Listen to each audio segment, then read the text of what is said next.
The guns have fallen silent in eastern DR Congo, marking the end of a long drawn-out civil war. General Sultani Makenga and his M23 rebels have fled after suffering a humiliating defeat in the hands of the UN-backed Congolese army. But the much-awaited Uganda brokered peace deal appears to have stalled, at least for now. So what's stopping Kinshasa from signing the deal? Well, Uganda's Minister of State for International Affairs, Okello Oryem, joins us on the line from Kampala to shed some light on the deadlock. Also on the program from Washington, D.C. is Prosper Bonyiguye of the Congo Global Coalition. In Johannesburg is Stephanie Walters of the Institute of Security Studies in South Africa. Ms. Walters is an expert on the Great Lakes region. And in studio with me is Thierry Vaculon, the International Crisis Group Project Director in charge of Central Africa. Welcome to the program. But first, before we begin discussions, let's take a look at how the M23 met their Waterloo in the hands of the UN-backed Congolese army and how the much-awaited peace deal is threatening to unravel. Congo and M23 rebels were due to conclude a deal on Monday. But Congolese negotiators rejected the wording of the document, arguing that it would not sign a deal with the force it had defeated. Congo said it wanted a simple declaration from the rebels that they would not take up arms and accused Uganda of taking sides. The rebels said that the document had been agreed upon days in advance. We can't allow anyone to define our own situation. We have defined it as a situation that's been sorted out in a military fashion and which needed to be reinforced by a political commitment from the rebellion side to never go back to violence. Uganda has rejected charges of bias, saying Congo had made no formal complaint in 10 months of mediation. We will protest in front of the international community regarding this behavior which violates all principles of international law, all the laws governing international coexistence and respect towards neighbors. UN experts have accused Uganda and Rwanda of backing the rebels during the uprising. Both countries deny the charge. Meanwhile, Uganda has said peace efforts between the Democratic Republic of Congo government and defeated M23 rebels will continue. Uganda, which is hosting and mediating the long-running talks, said it was expecting new rounds of talks but gave no date. Last November, M23 rebels occupied Goma. They withdrew under intense diplomatic pressure that led to the opening of talks in Uganda. However, the fall of Goma led to a revamping of Congo's army and the strengthening of the UN force and its mandate in the Congo. When peace talks faltered, rebels were driven from all the remaining towns they occupied in recent weeks. All right, after a 20-month insurgency, the guns have fallen silent in eastern Congo. Let's start off in Kampala. Minister Okello Oryem, Uganda's Minister of State for International Affairs, is joining us now from Kampala. Honorable Minister, now, it looked fairly straightforward there. The government of Kinshasa and the M23 rebels were to sign a peace deal early this week. It looked fairly straightforward, but it didn't happen. What changed along the way? It didn't happen because what was unfortunate is that the signing was supposed to have taken place in State House in Entebbe in Uganda. All the parties, the DRC side, were in State House. The M23 side was in State House. The M23 took their seats in the room where the signing was supposed to take place. However, the government side chose not to come in the room. And the president waited for over an hour, and they chose not to come in the room. And the president left the vice president to chair the process. And it turned out later that then we started moving to find out why they're not coming in the room. And their complaint was that they were not happy to sign the document because they were ready to sign what they called the peace agreement. And they wanted to sign something called a Kampala Declaration, but not a peace agreement.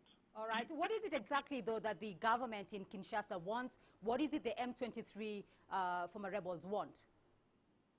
Well, the government in Kinshasa says that they are not equals with the M23 and are therefore not in a position to sign a peace agreement with the M23, which will will indicate that they're equals. And therefore, they want to sign something called a Kampala Declaration, which means that the M23 had been defeated and had succumbed to the government will. The M23, on the other hand, was saying that they're not going to sign the Kampala Declaration because they want to sign a peace agreement which is enforceable and which will be respected by the government of the DRC. Now, to us, these are just words. What's important is that the Congolese, the DRC government and the DRC rebels should understand that they're talking about the country of the DRC, they're talking about the people in the DRC, they're talking about the lives of women and children in DRC, and that's what's important. But rather than these gymnastic tricks that they're playing in State House that day. All right. There are indications, though, that the DRC government is currently accusing Uganda of taking sides in this whole situation. What's your view on that? It is very unfortunate. It is very, very unfortunate that a whole minister in the DRC should choose to use words and point the finger at the government of Uganda. The integrity, the integrity and the respect in which the government of Uganda is held by the international community in relation to this dialogue cannot be questioned. But we can question the integrity of the same minister who is accusing the government of Uganda in many ways. We have gone to miles. We have bent over backwards to accommodate the people of DRC in what is their problem, squarely their problem, to try and bring peace in their country. What happens now, though, Honorable Minister, final comment there, what happens now to the peace deal since it wasn't signed? Where does that leave the peace itself in Eastern DRC? We made it very clear to the DRC government. We have made it very clear to the international community that it is important and imperative that this peace agreement is signed. The government of Uganda is determined to continue with the process of bringing these two, the government of DRC and the M23 closer, so that we bring this thing to a logical conclusion. The impact of the conflict in the DRC impacts Uganda and the region tremendously. And the region cannot continue to have a DRC which have a region which harbors all forms of negative forces that breed insecurity in this region. So it is very important, and we will continue and are committed to sit it out, to sweat it out, and to continue to bring the two parties together so that we bring this matter to a logical conclusion by them signing a document that can bring a political solution to this problem. All right, Minister Okello Oryem, Uganda's Minister of State for International Affairs, joining us there on the line from Kampala. Thank you for your insights. Well, let's now hear more on that situation in the DRC, in Uganda, with the M23 rebels. We're joined now from Washington, D.C. by Prosper Bunyuguye of the Congo Global Coalition. In Johannesburg, we're also joined by Stephanie Walters of the Institute of Security Studies in South Africa. She's also an expert on the Great Lakes region. And with me in studio is Thierry Vaculon of the International Crisis Group Project Director in charge of Central Africa. Stephanie, I'm going to start off with you there. You've heard what the minister from Uganda has said about the lack of signing of the peace deal this week. From your view, from your understanding, though, where does this leave the M23 rebels? Where does this leave the government in Kinshasa? Well, I think there's no question that there has to be a signing. I think we were all a bit surprised by the Congolese government's last-minute decision, essentially, to not appear and to start then introducing this new issue about whether it's a declaration or it's an agreement. But I think that although clearly it's a moment, it's an opportunity to start to restore stability in the East, it is also important to look at what Kinshasa's point of view is.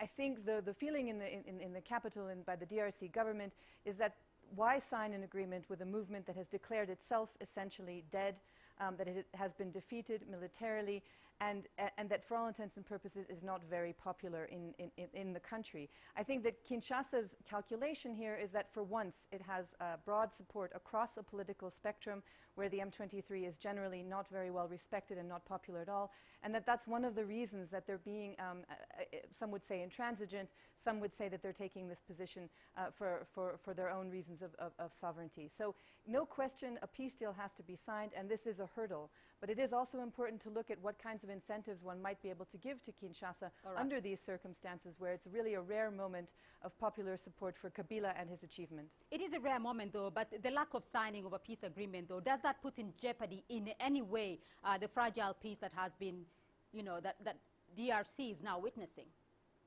There are a lot of unanswered questions, a lot of things that still need to be done. And of course, in order to move forward with a demobilization and a disarmament process, which is the key factor here, you have to have an agreement. I think the M23 will not be very happy about the developments, and certainly one could also wonder whether this would mean that Rwandan support might be reintroduced. That was one key factor in the M23's demise, that Rwanda withdrew its support. So we'll have to see, but this it's a dangerous moment, yeah.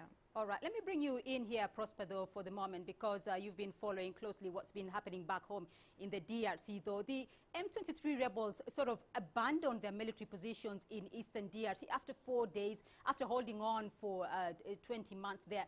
What happened? How are they defeated suddenly, so suddenly, after holding out for so long?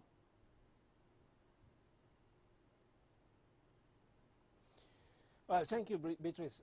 I think we need to go to look at what was M23. What M23 was basically a threat to the vulnerable peasants in eastern Congo. It was never a threat to the government in Kinshasa. If you look at how they have operated for the past 1 year, these people never took a chance to organize the local populations. They never really clearly set their objectives and their goals. As a result, they went and took military victory in the eastern Congo, in Goma last year, but they lost, they abandoned Goma as if the battle had no meaning at all. So to look at the M23, the defeat of M23, you look at within itself, how inefficient, how unpopular, how I believe a sectarian agenda the M23 had on the ground, and it was rejected by the people. So it was just a matter of time. Now, however, we need to take a more critical look. The Congo government has made an advance on the battlefront with, against M23. The reality remains we still need to thank the South African force and the Tanzanian force to have come and boost up the support which was there, and that is very critical in going forward. One of the reasons, or part of the reasons, that the M23 movement came into being in the first place was they had some grievances that they put forward that they wanted addressed. Now, do we know what has happened to those grievances? Have they been addressed? Will those grievances return? What happens now? Now, those grievances which M23 brought they were very, very narrow. I mean, even if they were somehow being framed to be of national concern, but they were really narrow, and that's why a battle like, you take Goma, which was a key area where you could have made those demands be clear, but then you abandon Goma as if that battle didn't mean anything. I really don't see those demands to have been really serious. If they were serious, really, then they could have demanded them before withdrawing from Goma. And that's why I label M23 to have been only a threat to the people of North Kivu in particular, and the larger Kivu. They were no threat to the government in Kinshasa at all. They could not have reached Kinshasa and threatened the core of the government. All right, Thierry, do you agree? They were not a threat to Kinshasa. What happens now to the M23? Is that the end of them? Well, I think it's definitely the end of them on the battlefield, because they've been pushed into Rwanda and Uganda. And I think what is key now with that whole story about signing an agreement or not in Kampala is what's going to be the fate of the military leadership of the M23. Because Kinshasa said that they will never reintegrate them into the army. So there are now only two options for there. Either they're going to face prosecution for crimes that they've committed last year and this year, either they go into exile.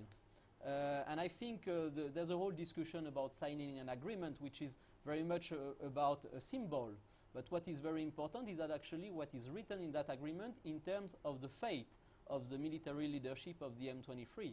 I think that's where the debate must be.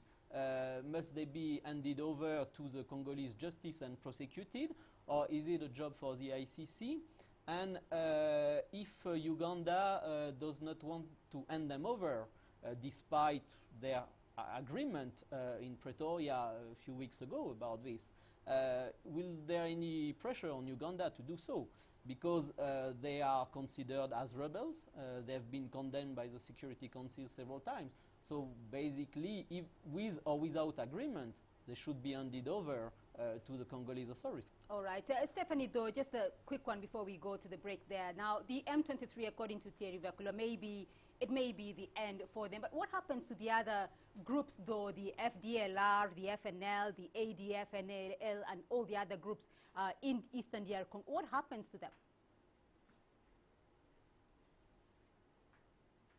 Well, under the current plan, essentially the FDLR are next on the list of armed groups that will be the target of FARDC, MONUSCO, and Force Intervention Brigade. That's what the Congolese government announced after its victory against M23. That is, in fact, the mandate of the Force Intervention Brigade to go after all domestic and international armed groups in the East. Of course, this is a difficult task. I think it will be more difficult to eradicate militarily the FDLR, who are a much more dispersed group, much more entrenched. The M23 were in key positions, were pushed back. That was, I think, a fairly straightforward military victory. So the next steps are going to be, on a military side, are going to be very arduous. On a political side, there also needs to be some kind of dialogue. I think one of the side effects of the fact that Kinshasa refused to sign on Monday is that it's also sending a strong message to many of the other groups, which is if you do negotiate, but at the same time there's a military operation against you, what's the point of negotiating? So it may have pushed some who might have been more likely to return to the negotiating table to opt for a military solution. We'll have to see. All right, Stephanie Walters in Johannesburg and Thierry Vekula in studio here with me, and Prosper Buyivuguye in Washington, D.C. To stay with us on the program, we'll return in just a moment.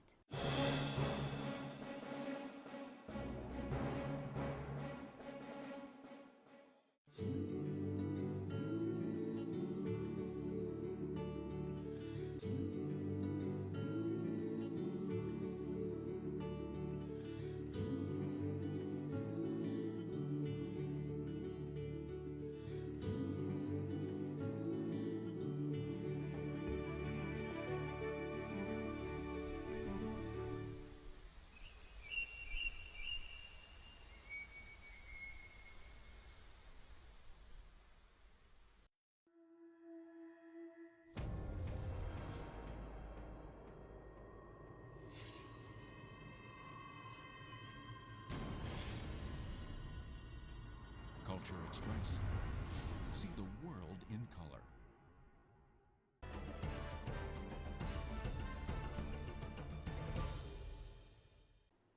Welcome back to Talk Africa. Now, owing to what some analysts have described as entrenched interests of various actors, lasting peace may yet again prove elusive for the Eastern Congolese in spite of the comprehensive defeat of the M23 and other insurgents operating in the area. So who are these actors and how are their interests detrimental to peace in Eastern DRC? Well, still on the program with us from Washington, D.C. is Prosper Buyivuguye. From Johannesburg is Stephanie Walters, and in studio is Thierry Vekula. Welcome to the program. Now, Prosper, let me get to you with this one, though. Stephanie had said previously that perhaps there is need to look at the other groups operating within the DRC. What happens to them now? Because the government has said they're going to deal decisively with the other groups operating within the DRC. Is that possible?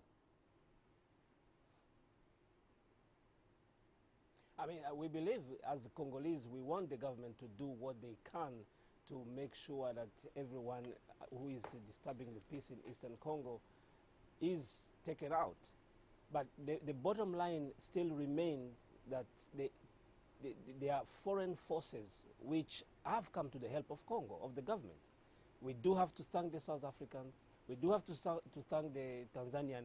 But the biggest task remains the government in Kinshasa.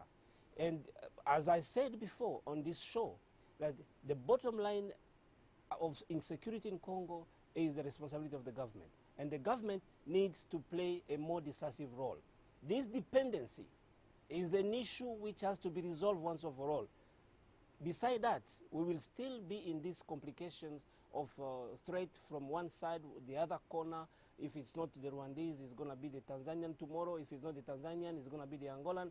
I think the government in Kinshasa needed to put their act together, and they should be able to defeat everyone and then demand the Tanzanian and the South African, thank you, go back not your country, let's manage our own country. And the whole issue is with the government in Kinshasa. Let's look at that for the moment, though, Prosper, because the African UN Intervention Brigade that did actually end the insurgency there in Eastern DRC, the Tanzanians, the Malawians, and the South Africans, as you mentioned them, how is it that they were able to deal decisively with this situation where the MONUSCO force had failed for over 10 years?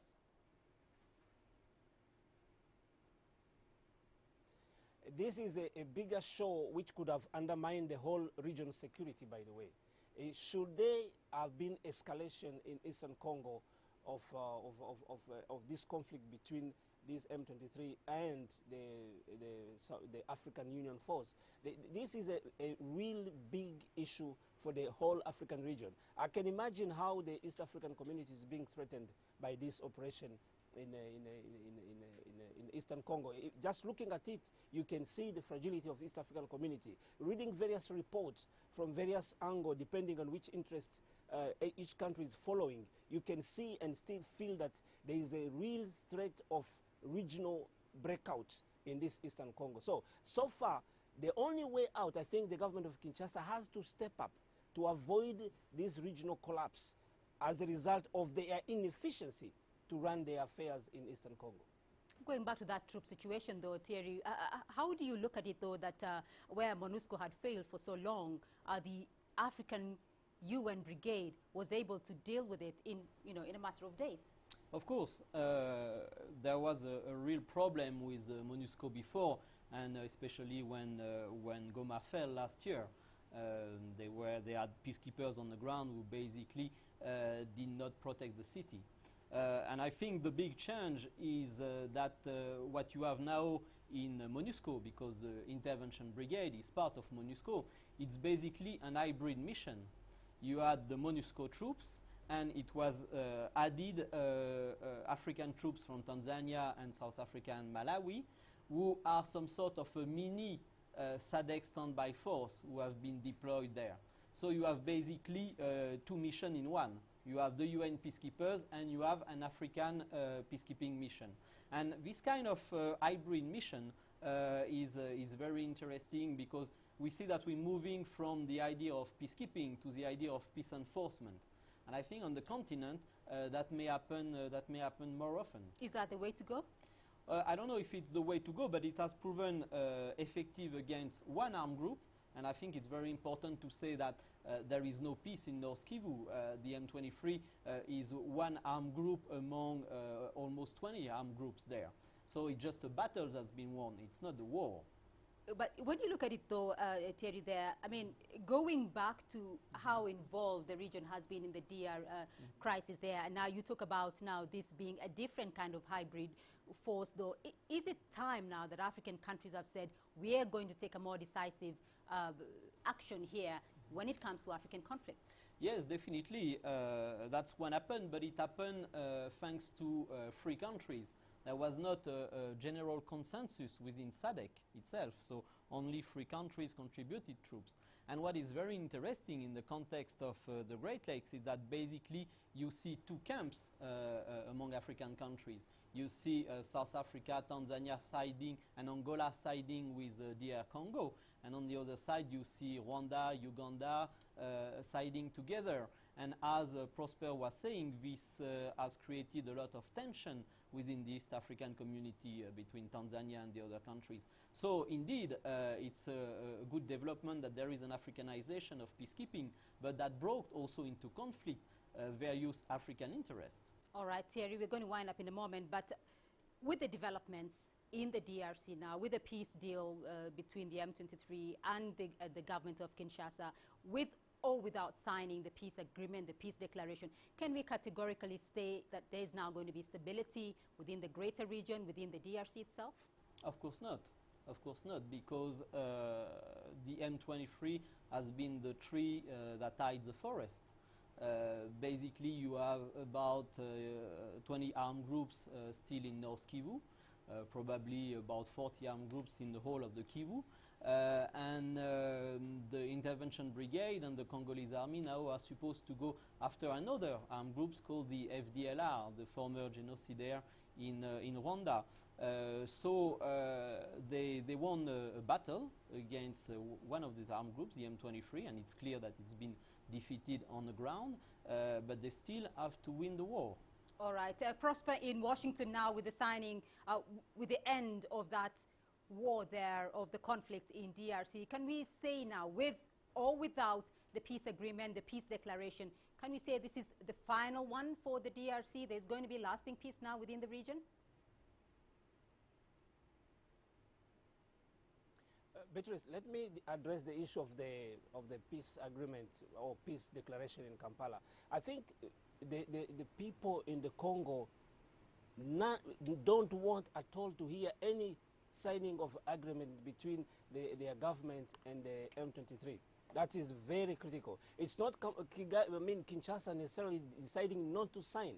They feel the pressure from the people. The people don't want any acknowledgement of this group whatsoever. That's one point. But the second point which is there is, if peace comes into Congo, and I'll say this categorically, and I can put my hand on fire for this, it will not come because the Tanzanian, the South Africans,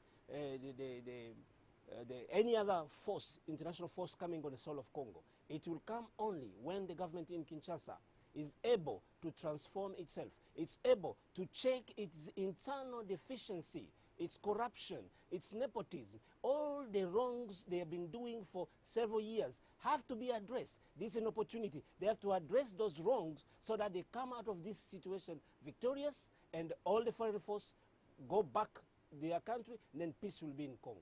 All right, Stephanie, you have the final word on this. Is this the final one? Can we finally expect peace in DRC?